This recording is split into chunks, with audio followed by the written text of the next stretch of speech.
ನೋಡಿ, ಸರ್ಕಾರದ ನೀತಿಗಳು ಒಮ್ಮುಖ ತೀರ್ಮಾನವನ್ನು ತಗೊಳ್ತಾ ಇದ್ದಾರೆ. ಮೀಟರ್ನ ಬದಲಾಯಿಸಲಿಕ್ಕೆ ಅನುಮತಿ ಕೊಟ್ಟವರು.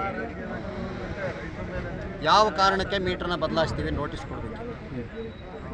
ಈಗ ಯಾವುದೇ ರೈತರು ಕೂಡ ಅಥವಾ ಗ್ರಾಹಕರು ಕೂಡ ನನ್ನ ಮೀಟ್ರ್ ಸರಿಯಾಗಿ ಕೆಲಸ ಮಾಡ್ತಾ ಇಲ್ಲ, ಬದಲಾಯಿಸಿ ಅಂತ ಅರ್ಜಿ ಕೊಟ್ಟಿಲ್ಲ ಇಲಾಖೆ, ಸರ್ಕಾರಕ್ಕಾಗಲಿ ಇಲಾಖೆಗಾಗಲಿ.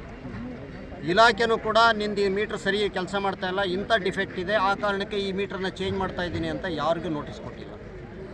ಅಂದರೆ ಏಕಮುಖವಾಗಿ ತೀರ್ಮಾನ ತಗೊಂಡಿದೆ. ಇದರ ಒಳ ಹುನ್ನಾರಗಳು ಇದು ಮುಂಚೆ ಗೊತ್ತಿಲ್ಲ ನಿಮ್ಗೆ ಅಳವಡಿಕೆ ಮಾಡಕ್ಕೆ ಬಂದಾಗ? ಗೊತ್ತಿಲ್ಲ.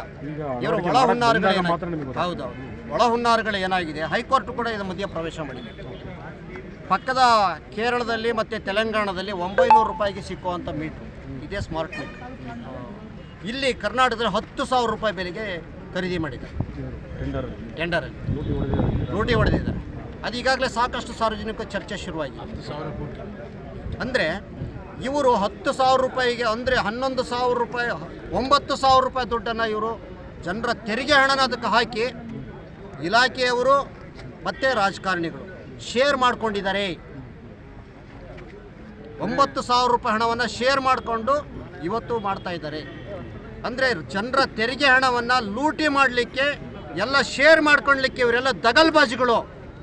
ಅವಶ್ಯಕತೆ ಇಲ್ಲ. ಕರ್ನಾಟಕದಲ್ಲಿ ಜನರ ಕ್ಷೇಮವನ್ನು ಗಮನದಲ್ಲಿಟ್ಕೊಂಡು ಸರ್ಕಾರ ತೀರ್ಮಾನ ತಗೋಬೇಕಿತ್ತು. ಇಷ್ಟು ದುಬಾರಿ ಮೀಟರನ್ನು ಯಾವ ಉದ್ದೇಶದ ಮೇಲೆ ಕಾಲ್ ಮಾಡಿದ್ದೀರಾ? ಸಾರ್ವಜನಿಕವಾಗಿ ಸಾರ್ವಜನಿಕರ ಅಭಿಪ್ರಾಯ ಸಂಗ್ರಹಣೆ ಮಾಡಿದ್ದೀರಾ ಮೀಟರ್ ಬದಲಾವಣೆ ಮಾಡಲಿಕ್ಕೆ? ಇವಾಗ ಸ್ಮಾರ್ಟ್ ಮೀಟರ್ ಮಾಡುವಂಥ ಅವಶ್ಯಕತೆ ಇಲ್ಲ. ಸ್ಮಾರ್ಟ್ ಮೀಟ್ರನ್ನು ಅಥವಾ ಎಲೆಕ್ಟ್ರಾನಿಕ್ ಮೀಟರ್ಗಳನ್ನು ಬದಲಾವಣೆ ಮಾಡೋ ಅಗತ್ಯ ಇಲ್ಲ. ಮೀಟ್ರ್ ಯಾವ ಮೀಟ್ರ್ ಕಂಪ್ಲೇಂಟ್ ಇದೆ ಆ ಮೀಟ್ರನ್ನು ಬದಲಾಯಿಸಲಿ, ನಮ್ಮದು ಆಕ್ಷೇಪಣೆ ಇಲ್ಲ. ಅವತ್ತು ನಾವು ನನ್ನ ಸ್ವಂತ ಹಣದಿಂದ ಮೀಟ್ರ್ ಹಾಕಿಸ್ಕೊಂಡಿದ್ದೀವಿ.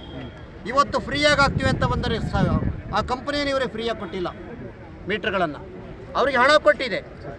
ಅದ್ರ ಜೊತೆಗೆ ಇವರು ಬ್ಯಾಕಪ್ ತೊಗೊಂಡ್ಬಿಟ್ಟು ಇವರು ಹೊಸ ಮೀಟ್ರು ಅಂತ ನಾಟಕ ಮಾಡ್ತಾ ಇದ್ದಾರೆ. ಈ ಹೊಸ ಮೀಟ್ರ್ ಅಗತ್ಯ ಇಲ್ಲ. ಆಮೇಲೆ ರೈತರ ಮೀಟ್ರನ್ನು